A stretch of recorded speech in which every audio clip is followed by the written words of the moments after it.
കേരളത്തിലെ പൊതുവിദ്യാലയങ്ങളിൽ കേട്ടിട്ടില്ലാത്തതുകൊണ്ട് അധ്യാപകരുടെ ജോലി നഷ്ടപ്പെടും എന്ന് പറയുന്ന വിഷയത്തിൽ വീണ്ടും സംശയങ്ങളും ആശങ്കകളും നിൽക്കുകയാണ്. കാരണം നമ്മുടെ രാജ്യത്ത് ടെറ്റ് വിദ്യാഭ്യാസ യോഗ്യത നേടിയവർക്ക് മാത്രമേ പൊതുവിദ്യാലയങ്ങളിൽ അധ്യാപകരായി നിയമനം കൊടുക്കാവൂ എന്ന വിജ്ഞാപനം വന്നത് 2010 ഓഗസ്റ്റ് 8-നാണ്. 2012 ജൂലൈ 17-നാണ് നമ്മുടെ കേട്ടറ്റിന്റെ വിജ്ഞാപനം വന്നിട്ടുള്ളൂ. അതായത് 2010 മുതൽ 12 വരെയുള്ള കാലഘട്ടങ്ങളിൽ ഇവിടെ നിയമനങ്ങൾ നടന്നിട്ടുണ്ട് വിത്തൗട്ട് കേട്ടറ്റ്.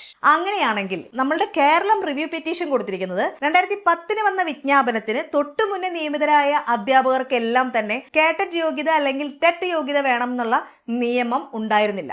അതിനുശേഷമാണ്, ആ വിജ്ഞാപനത്തിന് ശേഷമാണ് ടെറ്റ് വേണം എന്നുള്ളത് വന്നത്. അതുകൊണ്ട് അതിന് മുന്നുള്ളവർക്ക് ഇളവ് നൽകണം എന്നുള്ളതാണ് റിവ്യൂ പെറ്റീഷനെങ്കിലും നമ്മളുടെ കേരളത്തിന്റെ കാര്യത്തിൽ നിയമനങ്ങൾ നടന്നിട്ടുണ്ട്.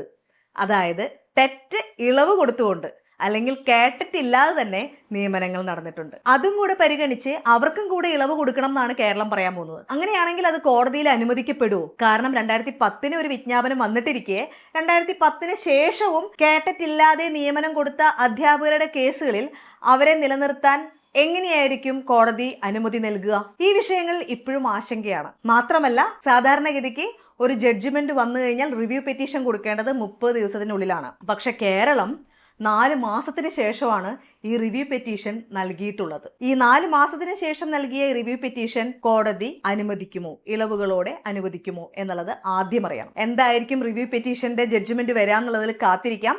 തൽക്കാലത്തേക്ക് അധ്യാപകർക്ക് ഒരു ആശ്വാസം നമ്മളുടെ കേരള ഗവൺമെന്റ് കൊടുത്തിട്ടുണ്ട്. ആരെയും തന്നെ ഇപ്പൊ പുറത്താക്കില്ല. ആരുടെയും പ്രൊമോഷന്റെ കാര്യങ്ങളിൽ തീരുമാനങ്ങൾ എടുക്കുകയുമില്ല, എടുക്കാനാവില്ല, നിയമപരമായി എടുക്കാൻ സാധിക്കില്ല. കേട്ടിട്ടില്ലാതെ അവരെ അടുത്ത പ്രൊമോഷനിലേക്ക് കൊണ്ടുപോകാനായിട്ട് നിയമപരമായിട്ട് ഇപ്പോൾ നമ്മളുടെ കേരള ഗവൺമെന്റിന് സാധിക്കില്ല. സോ എല്ലാ കാര്യങ്ങളും പോസ് ചെയ്ത്, എല്ലാം ഫ്രീസ് ചെയ്ത് വെച്ചിരിക്കുകയാണ്. ഒരു നടപടിയും ഇപ്പൊ ഉണ്ടാവില്ല. റിവ്യൂ പെറ്റീഷന്റെ ജഡ്ജ്മെന്റ് വന്നതിന് ശേഷമേ ഉണ്ടാവുള്ളൂ.